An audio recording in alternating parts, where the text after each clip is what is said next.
Peeps. What's up? What's up?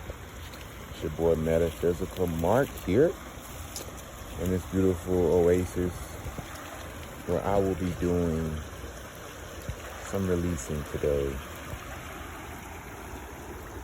As you can tell, got my elementals.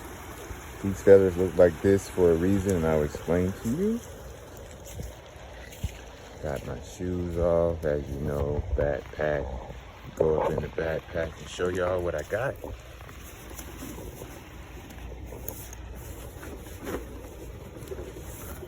This right here is a release letter that I wrote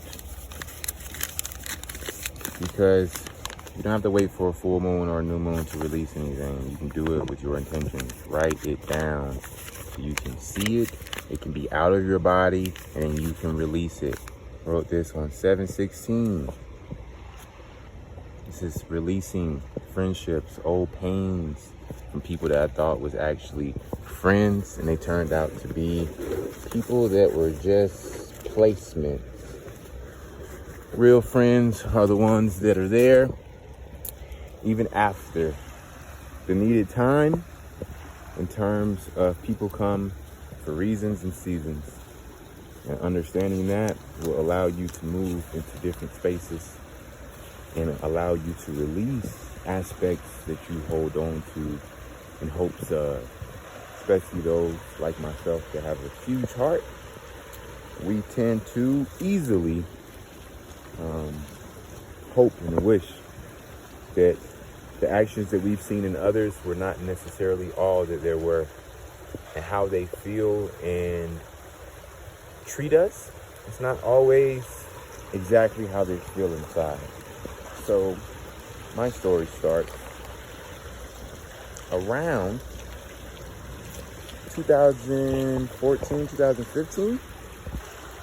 So my journey, my awakening started around 2012, 2013, solidified more so when my daughter was born. And I started to look more at things for the truth.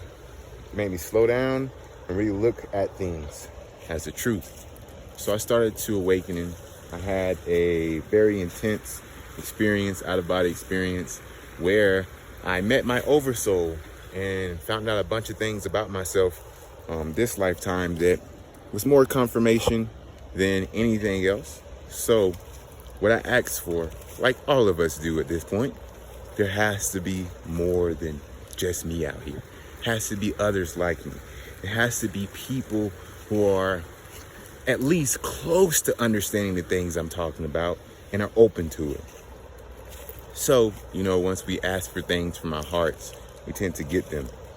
So this is where these individuals, if you see me ever talk about Latins, leaders of the new society, it was a band of individuals that I believed we were on the same understanding of where we're trying to go. I believe that they got the same calling that I did, and we were coming together to understand what we all need to do next, what we all are being put together for.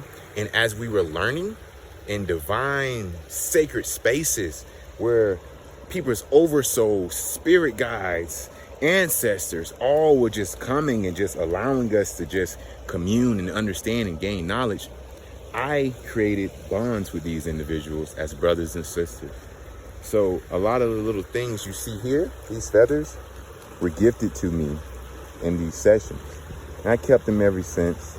And as you can tell, little wear and tear in terms of, I had these in my car because at the time I was actually sleeping in my car. I was homeless during this time. So I was very vulnerable in terms of open. I was open to what the universe was showing me. I was open to what God was showing me. I was open to the new information I was getting. I was just open. With this, though, allowed for me to look at things objectively. I saw a lot of things in this group. I saw a lot of things in this sacred community, quote unquote, that allowed me to see what not to be when I am in that position myself.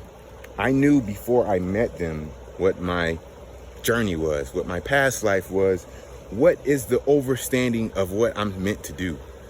So when I met them, people that really have power, people that really are powerful, they don't go out telling people how powerful they are. They allow themselves to blend in because we don't want to try to be more than what people are trying to allow us to be, if that makes any sense. So we blend in, man. We blend in. I allowed a lot of things that I would never allow now to occur, to go unanswered, and it caused tension between me and individuals within the group because there was a lot of things that I was seeing I didn't agree with, and I didn't know that the way that this group was actually put together was from a spiritual narcissist. So once I started speaking up for myself and for others in the group for things that were coming to light, I started to realize how different this frequency was compared to what I really wanted to experience. It was the beginning of understanding how easily people can take spirituality, how easily people can take psychedelics and twist them and manipulate others. So, of course, I became the villain of the group, outside the group, but still cared about the individuals, including the narcissist himself, because I could see through the hurt and the unintentional displays of poor leadership and guidance and compassion based off of somebody that was really hurt. So I just let it be, said to each his own. Because in my heart, I thought we were all friends. In my heart, I thought we were all coming together to do the work that you see me doing now. That was the precursor. That was the one of the initiations of what can happen if you're not aware of compassion, if you're not aware of your heart center, if you're not aware of your truth and being vulnerable in spaces. It taught me so much. And this is where I have all of these things in terms of little gifts, little things like that, because people mean a lot to me. I still have little things that people have given me back when I was in middle school, because I keep things and I really resonate with those things. Those are sacred memories for me, whether they're good or bad, or whether we talk or not. I keep them for those memories. So recently, a mutual friend of ours hit me up and told me that she didn't know that this guy coached me. So I was kind of confused because I thought we were all fellowshipping and friends, because I didn't ask for a coach. I asked for a community. I personally reached out to this individual directly and told them, hey, I appreciate the time we spent, but stop telling people that you coached me, because that is not true. We spent a lot of time together. I thought we were friends. I helped you just as much as you helped me in terms of dishing out information that we're getting. Aries and Leo. This individual was even told about me, not even from me, but from an oracle that we used to see, and still treated me less than what I was. So that let me see what this individual was. So I reached out just to say, hey, stop telling people you coached me, because that's not true. If that was true, I would have things that I learned from you directly that you would also be coaching other individuals to do. Fellowshipping, being friends, allowed me to see that it wasn't necessarily me and who I was that allowed the opening. It was my situation that allowed my opening. It was me being homeless and quote unquote helpless for this narcissistic person to think that they can help me and then use my name and my likeness for what I built for myself to piggyback to try to start coaching now. This individual is 10, 12 years older than me. This individual is very, very, very intelligent, but has no emotional understanding of himself or the cause and effect of his actions. These are where these feathers come from. So when you understand what I'm saying, when you understand more of the story, then you can see why they're like this. This individual told me we were never friends. He was just coaching me, and he did something that more coaches wouldn't do by being there. And in my eyes, I was like, well, that's what I thought was friendship. If I would have known you were coaching me, shouldn't I have paid you? No response. Don't allow people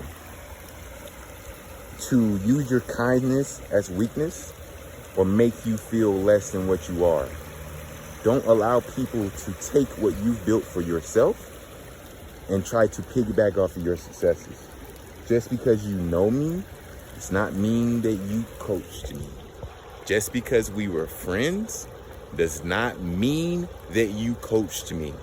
I was never looking up to anyone. I was looking for people that are just like me.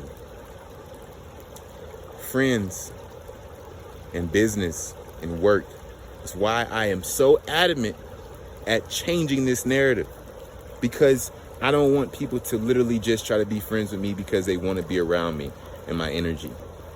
I don't want to be friends with people that I'm actually supposed to be coaching because I don't want any blurred lines. We can be friends after the coaching, but I can't coach you and you still try to be my friend in terms of not honoring the work that I do. That's what I mean by that. We can be friends. I'm still friends with a lot of my clients, but when they come to me for the work, they're coming to me for the work. They respect me. It's understood. So today, since that was like, last month, it allowed me to release the expectations or the hopes that these friends that I called family at one time actually meant well, actually honored me like I honored them, still to this day. But I realized that even though I might have expectations for people, does not mean that that's actually going to happen. I can have high hopes, but the truth is the truth, and it will always show itself. So, today, I will be releasing all of the energy kinetically, all of the memories I will cherish and honor at the same time while releasing these into this beautiful place.